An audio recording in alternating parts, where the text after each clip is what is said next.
सभी को नमस्कार। मैं आचार्य डॉक्टर रणजीत सिंह रघुवंशी संस्कृत सीखने के इच्छुक जनों के लिए मेरे द्वारा तैयार किए गए खंड संस्कृतम का प्रस्तुत है पाठ 16 अर्थात 16 है, जिसमें हम आज प्रस्तुत करेंगे वर्णमाला। आज का हमारा पाठ है वर्णमाला। वर्णमाला अर्थात वर्णों की माला या वर्णों का समूह। प्रत्येक भाषा का अपना एक वर्णमाला समूह होता है, वर्णों की एक माला होती है। उस प्रकार संस्कृत में भी। इसके पहले हम कुछ शब्दों के अर्थ को जान लेते हैं, जैसे कि ध्वनि। ध्वनि से अभिप्राय होता है अस्पष्ट उच्चारण या ऐसा उच्चारण जिसे हम लिख नहीं सकते। फिर आता है वर्ण। वर्ण का अर्थ है सार्थक ध्वनि या ऐसी ध्वनि जिसे हम लिख सकते हैं, वर्ण कहलाती है। फिर आता है अक्षर। अक्षर से अभिप्राय ऐसा वर्ण जिसको हम जब उच्चारण करें तो उसका क्षरण ना हो, जैसे कि आ ई, हम इसको कितना भी लंबा खींच सकते हैं, इसको अक्षर कहते हैं। फिर आता है अच। अच से अभिप्राय होता है स्वर। और हल। हल से अभिप्राय होता है व्यंजन। देखिए, संस्कृत वर्णमाला जो है वो एक वैज्ञानिक और तार्किक वर्णमाला है। ऐसा नहीं कि कुछ भी लिख दिया, कुछ भी बना दिया, कुछ भी उच्चारण कर दिया। यहाँ पर हमारे ऋषियों ने जो अनुसंधान किए हैं, जो शोध कार्य किए हैं, उनके आधार पर संस्कृत वर्णमाला को एक वैज्ञानिक रूप दिया गया है। हम देखते हैं लेखन या आकृति के आधार पर वर्णों के प्रकार। देखिए, यहाँ पर बता रहे हैं कि जो संस्कृत वर्णमाला के वर्ण हैं उनको लिखेंगे तो उनका प्रकार क्या रहेगा। एक तो रहेगा अच अर्थात स्वर। इसमें 13 वर्ण रहेंगे।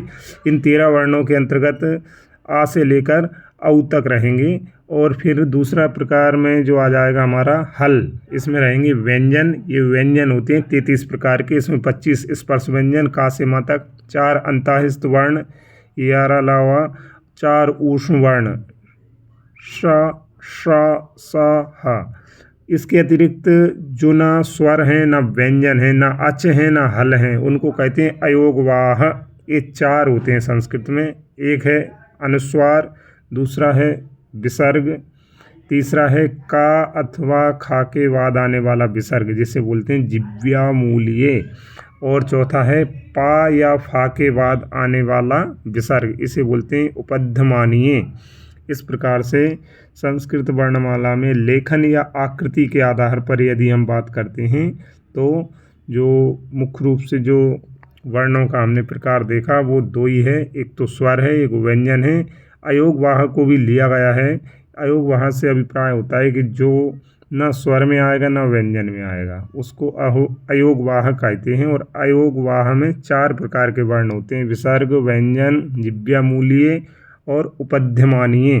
इनको और जब हम आगे पढ़ेंगे तो और इनके और विस्तार से हम इस पर चर्चा करेंगे। अभी आप इतना समझ लीजिए कि लेखन के आधार पर वर्णमाला, ये जो वर्णमाला के वर्ण हैं उनके जो प्रकार हैं वो मुख्यतः 2 ही हैं, एक स्वर, एक व्यंजन। स्वर को संस्कृत में अच कहते हैं, व्यंजन को हल कहते हैं। इस प्रकार से आप देख सकते हैं कि ये लेखन या आकृति के आधार पर वर्णों का प्रकार हुआ है। अब हम इसको और आगे देखते हैं कि हम संस्कृत वर्णमाला के वर्णों को और किस प्रकार से विभाजित कर सकते हैं। अब हम देखते हैं उच्चारण या मात्रा के आधार पर वर्णों के प्रकार। सबसे पहले हम आपको बता देते हैं मात्रा क्या होती है। यदि आपको पता ना हो तो आप समझ लीजिए, किसी स्वर के उच्चारण में लगने वाले समय को मात्रा कहते हैं। अर्थात किसी स्वर का जब हम उच्चारण करेंगे, स्वर वर्ण का, तो उसके उच्चारण में जो समय लगेगा वो उसकी मात्रा कहलाएगा। और इस आधार पर हमने इनको स्वरों को 3 भागों में बांटा है। देखिए, जो हम मात्रा की बात कर रहे हैं तो वो केवल स्वरों में ही होती है, व्यंजनों में मात्रा नहीं होती है, क्योंकि स्वर स्वतंत्र होते हैं और व्यंजन स्वतंत्र नहीं होते हैं। प्रत्येक व्यंजन में स्वर लगा होता है, इसलिए मात्रा का प्रयोग हम कहाँ करते हैं, केवल स्वरों में ही, क्योंकि स्वर स्वतंत्र होते हैं। और उच्चारण या मात्रा के आधार पर हमने यहाँ स्वरों को 3 भागों में बांटा है, ह्रस्व, दीर्घ, प्लुत।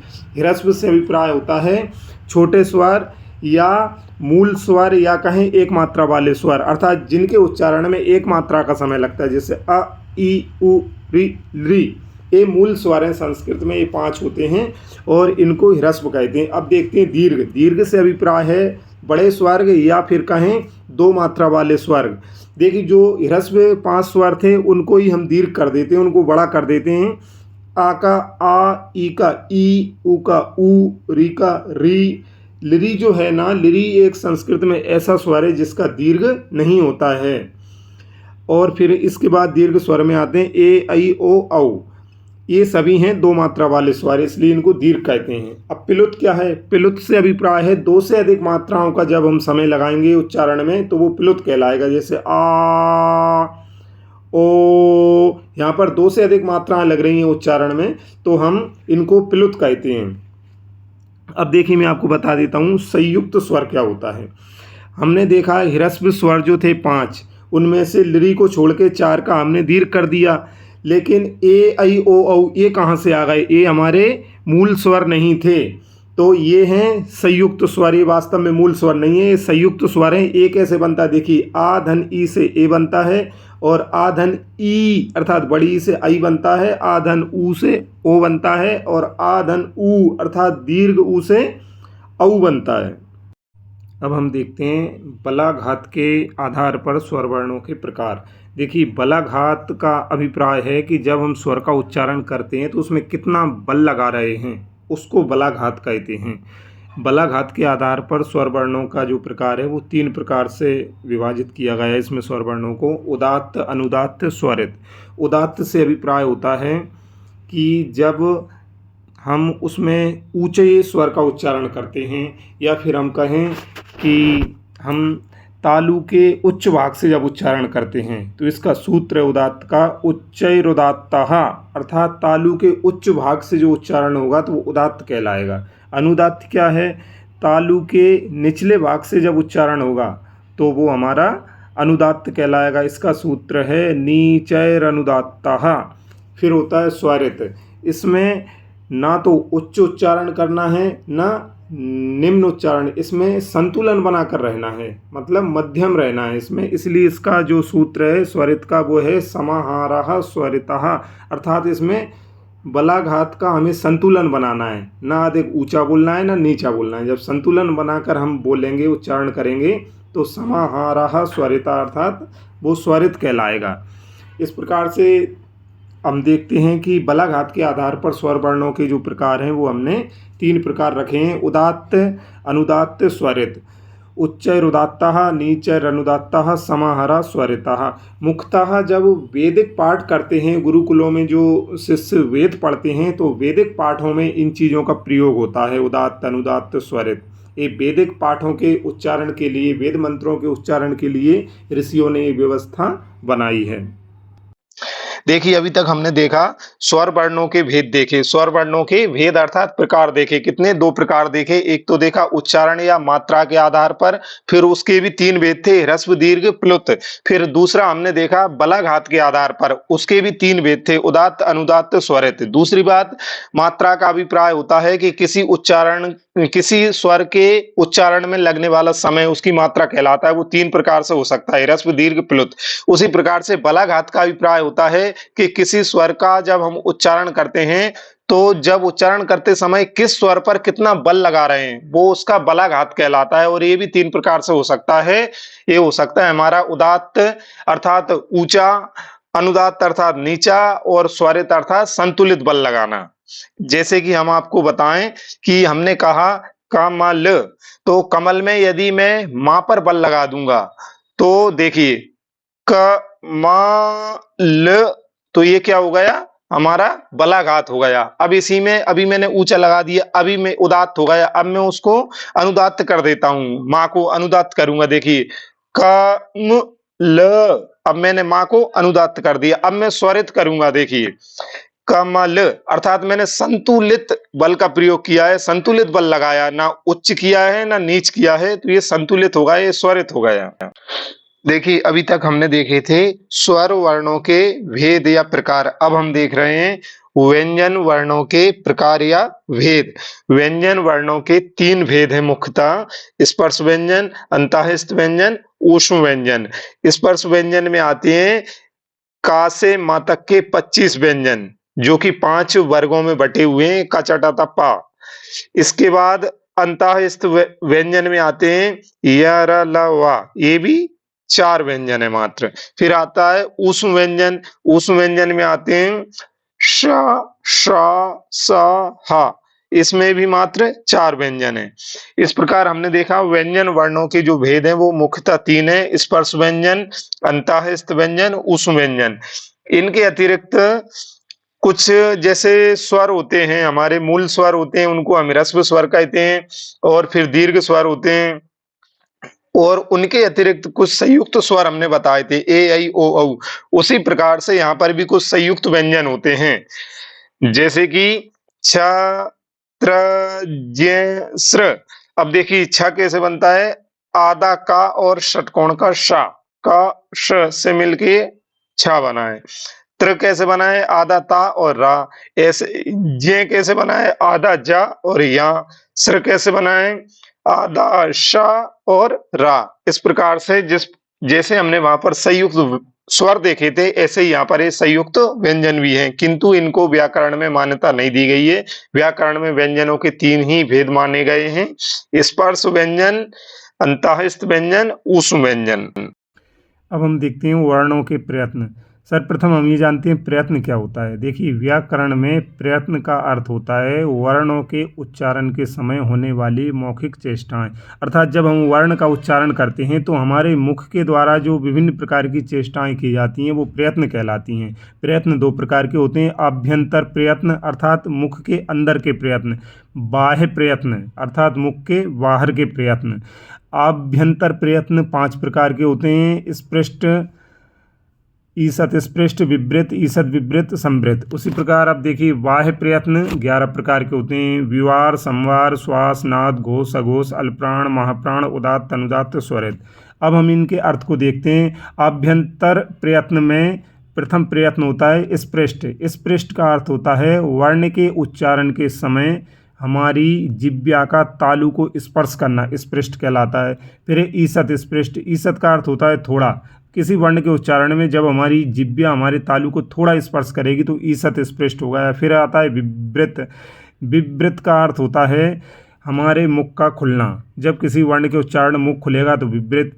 ईसत विवृत, मुख जब थोड़ा खुलेगा तो ईसत विवृत हो गया। संवृत क्या है, संवृत का अर्थ होता है बंद होना, या फिर इसका अभिप्राय हम आपको बताएं, संवृत का अर्थ है मुख में श्वास मार्ग का अवरुद्ध होना, मतलब जब श्वास का मार्ग अवरुद्ध हो जाता है उसको विवृत कहते हैं।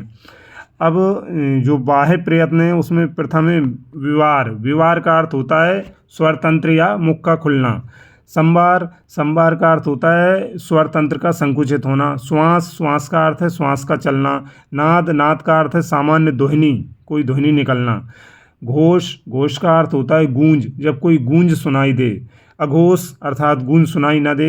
अल्पप्राण, अल्पप्राण का अर्थ है वर्ण के उच्चारण में जब हमारी प्राणवायु अल्प मात्रा में प्रवाहित हो। महाप्राण अर्थात किसी वर्ण के उच्चारण में जब हमारी प्राणवायु अधिक मात्रा में प्रवाहित हो। उदात्त, उदात्त, अनुदात्त और स्वरित, ये हम पहले पढ़ चुके हैं। अब हम देखते हैं आभ्यंतर प्रयत्न को विस्तार से। आभ्यंतर प्रयत्न 5 प्रकार के होते हैं। इसमें जो प्रथम प्रकार है स्पृष्ट, इसमें आते हैं 25 वर्ण। वो कौन से वर्ण हैं, वो हैं 25 स्पर्श व्यंजन का से माँ तक। फिर आता है ईसत स्पृष्ट। ईसत स्पृष्ट में 4 वर्ण आते हैं, वो है हमारे अंतःस्थ अर्थात यर, ल, व। फिर आता है विवृत। विवृत में 12 स्वर आते हैं, इसमें छोटे आ को छोड़कर सभी स्वर आते हैं। फिर ईसत विवृत। ईसत विवृत में आते हैं ऊष्म वर्ण अर्थात श, श, स, ह। फिर आता है संवृत। संवृत में हमारे में आता है 2 आते हैं, इसमें एक तो आ आता है छोटा वाला ह्रस्व आ, और एक आता है अवग्रह। देखिए अब हम देख रहे हैं बाह्य प्रयत्न। जैसा कि हम जानते हैं बाह्य प्रयत्न 11 प्रकार के होते हैं। एक 11 में क्या रहता है, कुछ एक साथ चलते हैं, जैसे कि विवार, अघोष, श्वास, ये एक साथ रहते हैं। तो इसमें क्या होता है, इसमें वर्ग के प्रथम द्वितीय वर्ण और ऊष्म वर्ण से श, श, सा, ये तीनों सा आ जाएंगे। तो ये हम वर्ग के प्रथम वर्ण से हमारा अभिप्राय है, जैसे हमारे 5 जो स्पर्श व्यंजन होते हैं हमारे 5 वर्ग होते हैं, का, चा, टा, ता, पा। उसमें वर्ग का प्रथम का अभिप्राय हो गया का वर्ग, द्वितीय का हो गया ख वर्ग। तो का वर्ग और खा वर्ग में जितने हैं वो सभी वर्ण इसमें आ जाएंगे। उसके बाद आ जाएगा श, श, सा। अब देखिए दूसरा है संवार, घोष, नाद, ये तीनों एक साथ रहेंगे। इसमें आ जाएंगे वही वर्ग के तृतीय, चतुर्थ, पंचम वर्ण और हा आ जाएगा। कहाँ से आ जाएगा हा? हमारा ऊष्म वर्ण से हा आ जाएगा। फिर हमारा 7वां रहेगा अल्प प्राण। अल्प प्राण में हमारा आ जाएगा वर्ग के विषम वर्ण, अर्थात जो हमारे 5 वर्ण होते हैं क छ ट त प, उनके विषम वर्ण अर्थात पहला, तीसरा और 5वां, इनको विषम वर्ण बोलते हैं। ये विषम वर्ण आ जाएंगे इसमें, और एक इसमें आ जाएगा अंतःस्थ, जो हमारे 4 वर्ण होते हैं यार अलावा। फिर आएगा हमारा महाप्राण। महाप्राण में हमारा रहेगा वर्ग के समवर्ण। तो सम से अभिप्राय हमारा क्या है? सम से हमारा अभिप्राय है कि दूसरा और चौथा, अर्थात खा वर्ग और का चा टा ता वर्ग, और इसमें आ जाएगा हमारा ऊष्म वर्ण आ जाएंगे चारों। अब इसके बाद हमारा आता है 9वां 10वां 11वां उदात्त अनुदात्त स्वरित। इसमें आ जाएंगे सभी स्वर, जितने भी स्वर हैं उनके जो बाह्य प्रयत्न है ना, वो उदात्त अनुदात्त स्वरित में आ जाते हैं सभी स्वरों के। एक बार आपको फिर से स्पष्ट कर देते हैं, बाह्य प्रयत्न 11 प्रकार के होते हैं, और ये कुछ 2-3 करके साथ में रहते हैं, जैसे विवार, अघोष, श्वास। इसमें आ जाएंगे वर्ग के प्रथम द्वितीय वर्ण और तीनों सा, और तीसरे चौथे पांचवे एक साथ रहेंगे संवार, घोषनाद। इसमें आ जाएंगे वर्ग के तृतीय चतुर्थ पंचम वर्ण और हा। फिर आएगा अल्पप्राण, और अल्पप्राण में आ जाएंगे वर्ग के विषम वर्ण और अंतःस्थ वर्ण। फिर महाप्राण आ जाएगा, महाप्राण में आ जाएंगे वर्ग के समवर्ण और ऊष्म वर्ण। फिर आ जाएगा उदात्त अनुदात्त स्वरित, इसमें आ जाएंगे सभी स्वर। संस्कृत में जो भाषा के वैज्ञानिक हुए हैं पाणिनि, उन भाषा के वैज्ञानिक पाणिनि ने वर्णों के 10 उच्चारण स्थान बताए हैं। वो क्रमशः कंठ, तालु, मूर्धा, दंत, ओष्ठ, नासिका, कंठ तालु, कंठोष्ठ, दंतोष्ठ, जिह्वा, मूल, ये 10 उच्चारण स्थान बताए हैं भाषा के वैज्ञानिक जो पाणिनि हुए हमारे। पाणिनि के अनुसार वर्णों के उच्चारण इन 10 प्रकार के हमारे मुख के अंदर स्थित अंगों से होते हैं। अब हम देखते हैं उच्चारण स्थानों के सूत्र। मैंने पहले ही बताया था कि जो महर्षि पाणिनि थे वो भाषा वैज्ञानिक थे, अर्थात संस्कृत भाषा का जो व्याकरण है उसको उन्होंने सुगठित और सुव्यवस्थित किया था। महर्षि पाणिनि ने अष्टाध्यायी नामक पुस्तक लिखी है, उसमें 10,000 के लगभग सूत्र हैं। उन्हीं सूत्रों में से कुछ सूत्र दिए गए हैं जिनसे हम यह पता कर सकते हैं कि किस वर्ण का उच्चारण किस मुख के किस अंग से होता है। देखिए, अकुहि विसर्जनीय नाम कंठः, अर्थात कंठ यानी गला, गले से कौन कौन से वर्णों का उच्चारण होगा? अ, आ, का वर्ग और विसर्ग। ऐसे ही इचु यशा नाम तालु, तालु से कौन कौन से वर्णों का उच्चारण होगा? इ, ई, चा वर्ग, या और शा। ऋतु रसाणाम मूर्धा, मूर्धा से कौन कौन से वर्णों का उच्चारण होगा? री, टा वर्ग, रा और शा। इसी प्रकार से ये जो सूत्र दिए हैं, 11 सूत्र दिए हैं, इन सूत्रों से उन्होंने बताया है महर्षि पाणिनि ने कि हम कैसे पता करेंगे कि कौन से वर्ण का उच्चारण हमारे मुख के किस भाग से हो रहा है। इसी प्रकार आप इनको सूत्रों को पढ़ लेंगे और इनके आगे लिखे हुए इन वर्णों को देख लेंगे और आपको इससे स्पष्ट हो जाएगा कि कौन से वर्ण का उच्चारण हमें कहाँ से करना होता है।